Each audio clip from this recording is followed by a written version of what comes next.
Hello बच्चों, आज हम कर रहे हैं एक्सरसाइज 3.1 के क्वेश्चन नंबर 5 से लेके क्वेश्चन नंबर 10 तक। ये हमारा तीसरा लेक्चर है मैट्रिसेस का। तो आइए देखते हैं क्वेश्चन नंबर 5। कह रहा है construct a 3x4 matrix whose elements are given by. अच्छा, एलिमेंट्स को इस फॉर्म में दे दिया, एलिमेंटल फॉर्म में, एलिमेंटल रिप्रेजेंटेशन में हमको मैट्रिक्स डेवलप करनी है। तो सबसे पहले हम क्या करेंगे, 3x4 की एक मैट्रिक्स बना लेंगे। ठीक है, ये हमारी 3x4 की मैट्रिक्स हो गई। पहला रो का पहला कॉलम, पहला रो दूसरा कॉलम, पहला रो तीसरा कॉलम, पहला रो चौथा कॉलम। अच्छा, ये दूसरा रो पहला कॉलम, दूसरा रो दूसरा कॉलम, दूसरा रो तीसरा कॉलम, दूसरा रो चौथा कॉलम। तीसरा रो पहला कॉलम, तीसरा रो दूसरा कॉलम, तीसरा रो तीसरा कॉलम, तीसरा रो चौथा कॉलम। ठीक है, अब बात आती है कि ये एलिमेंट्स को हमको करना है। तो हमने सबसे पहले A11 की वैल्यू निकाल ली। तो हमको AIJ ये वाला दिया है फॉर्मेट, इसी में अब I और J की जगह वैल्यू रखेंगे। तो 1/2 I की जगह मैंने क्या रखा 1 प्लस J की जगह क्या रखेंगे 1, क्योंकि IJ दोनों क्या है 1। तो दिस इज 1/2, 3 1 जा 3 प्लस 1, तो -3 + 1 क्या होगा -2, मॉड लगा है तो क्या हो जाएगा पॉजिटिव, तो 1/2 ये हो गया 2, 2 2 कट के कितना आ गया 1।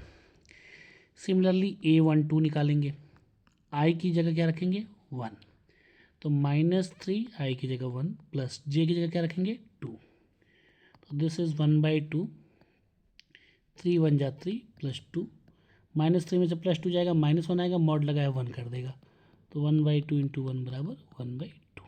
ठीक है, अब A13 निकालेंगे, तो I की जगह 1 रखेंगे, ठीक है, और J की जगह 3 रखेंगे, तो दिस इज 1/2, 3 1 जा 3 और J की जगह 3 है, तो ये तो 0 हो गया, 0 आ गया। ठीक है, फर्स्ट रो फोर्थ कॉलम का एलिमेंट। ठीक है, 1/2 -3 × 1 J की जगह 4, 3 1 जा 3 होगा, माइनस का 3, तो माइनस का 3 प्लस का 4 क्या देगा 1 देगा, तो 1/2 × 1 बराबर 1। ठीक है, अब आते हैं second row first column, same concept. अब मैं थोड़ा डायरेक्ट कर रहा हूँ, पूरी कैलकुलेशन नहीं दिखाता हूँ, इतने तो आप एक्सपर्ट हो ही। 2 J की जगह 1। ठीक है, तो ये हो जाएगा आपका 5/2। ठीक है, second row second column, 1/2 I की जगह रखो, -3 × 2 J की जगह 2। ठीक है, बोलो हाँ या ना, समझ में तो आ रहा है, this is 2। Second row third column क्या करेंगे, 1/2 I की जगह 2 और J की जगह 3। क्लियर है बेटा, समझा करो बात को। I की जगह 2, J की जगह 4, तो I की जगह 2, J की जगह 4। ठीक है, ओके। अब क्वेश्चन के इस तरफ चलते हैं, यहाँ पे सॉल्व करते हैं। थर्ड रो फर्स्ट कॉलम, तो I की जगह क्या करते हैं 1/2 -3 I की जगह 3 J की जगह 1, तो ये हो जाएगा आपको 4। I की जगह 3 J की जगह 2, तो I की जगह 3 रखा मैंने, J की जगह 2 रखा, तो कितना आया 7/2। I की जगह 3 रखा, J की जगह 3 रखा, तो 1/2, 3 × 3 + 3, तो ये हो जाएगा हाँ ठीक है। I की जगह 3, J की जगह 4, तो 1/2 -3 × 3 + 4, दिस इज 5/2। तो सारे एलिमेंट्स की वैल्यू हमने निकाल ली। तो हमारा जो मैट्रिक्स बनेगा वो मैट्रिक्स हमारा क्या बनेगा, देखो A11 कितना दिया है 1, A12 कितना दिया है 1/2, A13 कितना दिया है 0, A14 कितना दिया है 1। ठीक है, समझिएगा। A21 कितना दिया है 5/2,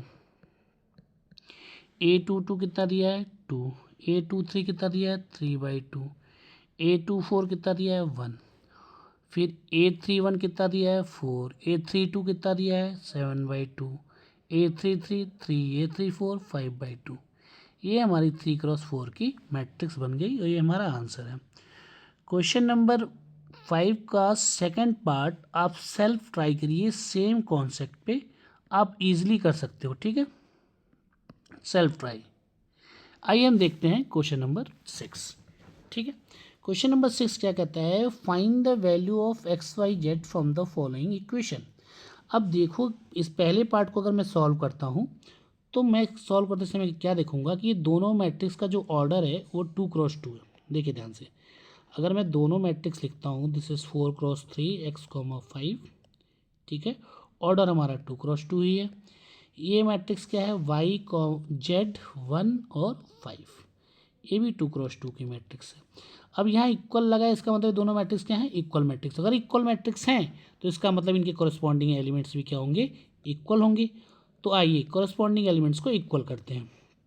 तो 4 इक्वल्स टू वाई हो जाएगा, 3 इक्वल्स टू जेड हो जाएगा, x इक्वल्स टू 1 हो जाएगा और 5 इक्वल्स टू 5 तो है ही। तो ये हमारी वैल्यू निकल गई XYZ की। क्लियर है? अच्छा जी, यहाँ पे देखिए ये भी मैट्रिक्स इक्वल मैट्रिक्स क्यों है, क्योंकि यहाँ पे इक्वलिटी का साइन लगा है। और अगर चेक भी करना हो तो देखो चेक कैसे कर सकते हो, this is x plus Y 2, this is 5 plus Z, this is XY। देखते रहना बेटा, 6 2 5 8, ठीक है। तो इक्वल का साइन लगा है, दोनों के ऑर्डर क्या है, 2x2 के ऑर्डर है, ठीक है। तो x प्लस वाई की वैल्यू किसके बराबर होगी, 6 के बराबर होगी। और 5 प्लस जो z है ये वाली वैल्यू किसके बराबर होगी, 5 की। तो z बराबर कितना हो जाएगा, 5 इधर जाएगा तो माइनस होकर क्या कर देगा, 0, यानी z की वैल्यू तो क्या आ गई, 0 आ गई। अच्छा, एक्स वाई किसके बराबर होगा, 8 के। अब इन दोनों को सॉल्व करने के बहुत सारे तरीके हैं। तो देखो, एक्स वाई की ऐसी वैल्यू निकालो जिसका मल्टीप्लाई 8 हो जाए और एडिशन क्या हो जाए, 6। तो देखो 8 को हम लिख सकते हैं 4 2 जा 8। अब देखो 4 से मल्टीप्लाई किया, 4 2 जा 8 आ रहा है और 4 2 6 आ रहा है, यानी हम कह सकते हैं कि एक वैल्यू 4 है और वाई की वैल्यू क्या है, 2। आ गई बात समझ में ईजिली। क्वेश्चन नंबर 7 देखिए, कह रहा है कि ए बी सी की वैल्यू निकालिए। अब देखो ध्यान से, ये दोनों मैट्रिक्स इक्वल मैट्रिक्स है। कौन सी मैट्रिक्स है, इक्वल। कैसे पता, क्योंकि यहाँ इक्वलिटी का साइन लगा पड़ा है। तो a minus B 2a plus C, this is 2a minus B, this is 3c plus D. और ये क्या है, -1 5 0 13। ये भी 2x2 की मैट्रिक्स है, ये भी 2x2 की मैट्रिक्स है, ठीक है। तो आप कंपेयर करते हैं, तो 2a माइनस बी ये वाली वैल्यू किसकी क्या है, कॉरस्पॉन्डिंग एलिमेंट 0, ठीक है। याद रहे, जिसका जो कॉरस्पॉन्डिंग एलिमेंट होगा इक्वल मैट्रिक्स में उसी से मैच करा। जैसे सेकंड रो फर्स्ट कॉलम का एलिमेंट है, तो ये भी सेकंड रो फर्स्ट कॉलम का एलिमेंट है। तो यहाँ से देखो 2a बराबर क्या आ गया, b, इसको लिखे रहो। अब a माइनस बी किसके बराबर होगा, -1 के। तो a माइनस बी बराबर होगा 1 के। तो b की जगह क्या मैं 2a लिख सकता हूँ यहाँ पे। तो देखो यहाँ से b की वैल्यू जो 2a है वो यहाँ रख दिया, ठीक है। तो a में से -2a जाएगा तो माइनस का a आएगा, यानी a बराबर कितना हो जाएगा, -1। अगर a की वैल्यू -1 हो गई तो मैं बड़े आराम से कह सकता हूँ कि 2a बराबर क्या था, b था। तो a की जगह जब -1 रखोगे तो b की वैल्यू कितनी आ जाएगी, -2, b भी पता चल गया। अब देखो 2a प्लस सी की वैल्यू किसके बराबर होगी, 5 के। तो 2a plus C equals to 5 और a की वैल्यू आपकी कितनी निकली है, -1। तो ये 2 into -1 -2 plus C equals to 5, ठीक है। तो यहाँ से c इक्वल्स टू कितना हो जाएगा, 5 -2 इधर आएगा तो +2 हो जाएगा।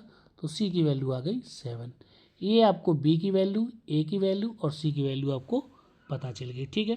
क्वेश्चन नंबर 8 में आओ, कह रहा है कि ये आपको एक मैट्रिक्स दिया है। कह रहा है कि स्क्वायर मैट्रिक्स तभी होता है जब m इक्वल्स टू क्या हो, n हो। फॉर स्क्वायर मैट्रिक्स पता है जितने नंबर ऑफ रोज हो उतने ही नंबर ऑफ क्या हो, कॉलम हो, तभी ये स्क्वायर मैट्रिक्स वो कहलाती है। बात समझ में आई?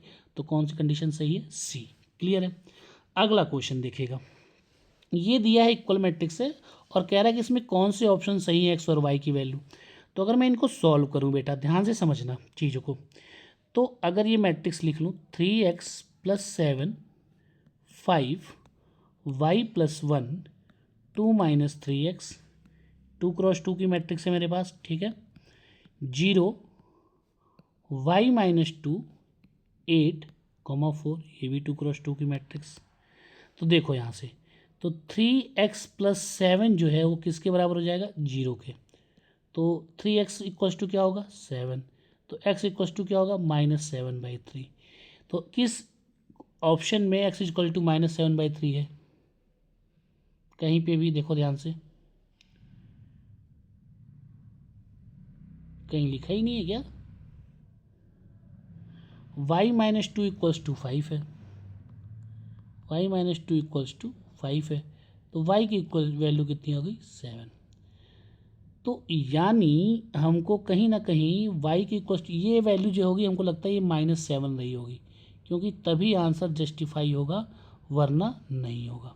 तो देखो y की वैल्यू 7 और x की वैल्यू -7/3, तो यही ऑप्शन हो सकता है और कोई ऑप्शन नहीं होगा। क्लियर हो रहा है, बात समझ में आ रही है। अच्छा जी, चलिए यहाँ देखते हैं, कह रहा है एक मैट्रिक्स बनाओ जिसमें नंबर ऑफ ऑर्डर कितना होना चाहिए, 3x3 का। अगर 3x3 का हो तो इसमें एलिमेंट्स कितने हो जाएंगे, 3 3 जा 9 एलिमेंट्स हो जाएंगे। और मैट्रिक्स में कह रहा है जो एंट्री होनी चाहिए वो 0,1 की होनी चाहिए, बात समझो। तो 0 1 का 0 1 हम हो सकता है 0 0 लिख दें, 1 1 1 लिख दें। तो इन दो एलिमेंट्स से 9 एलिमेंट्स बनाना है, इसके कितने पॉसिबल चांसेस हो सकते हैं, 2 की पावर 9 आउटकम्स हो सकते हैं, यानी 512। बात समझ में आई। तो अगर आपको वीडियो अच्छी लगी हो, प्लीज़ इसको शेयर एंड सब्सक्राइब करें, और आपको कहीं कोई कमी लगे तो प्लीज़ कमेंट बॉक्स में ज़रूर बताएं। Thank you.